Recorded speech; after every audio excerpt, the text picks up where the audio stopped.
Apa yang orang akan dapat kalau beli dan baca buku ni, Ustaz? Kalau orang baca buku Tuhan Aku Ingin Sembuh, InsyaAllah dia punya POV tentang ujian akan berubah.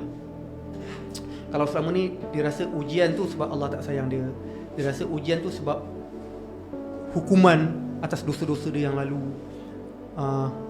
ujian ni adalah tanda Allah benci kita. Kalau baca buku Tuhan Aku Ingin Sembuh ni, InsyaAllah naratif hidup kita tentang ujian akan berubah. Which is kita akan sedar bahawasanya ujian tu tanda Allah sayang, ujian tu tanda Allah nak ampunkan kita, ujian tu tentang tanda Allah nak naikkan darjat kita, ujian tu tentang tanda Allah nak bagi kita syurga. Dan lagi Allah cinta seseorang, lagi tinggi ujian orang tersebut. Ramai DM saya, Ustaz, kenapa bila saya nak berubah, tiba-tiba ujian saya bertambah berbanding sebelum saya berubah? Kenapa ya, lepas betul. saya jaga solat, ujian saya bertubi-tubi, time saya tak jaga solat, hidup saya macam tenang je. Itu tanda Allah dah makin cinta kita.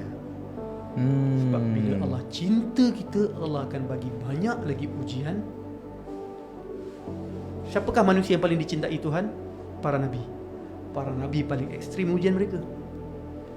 Macam pelik kan? Kenapa kata sayang tapi bagi kesakitan? Ya, betul. Tak ke kontradik?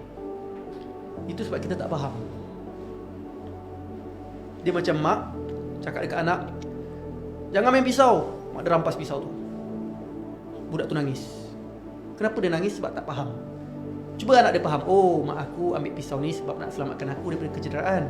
Kita tak jadi nangis, kita berterima kasih sebab mak kita selamatkan kita. Kalau kita faham kenapa Allah uji kita, which is dalam hadis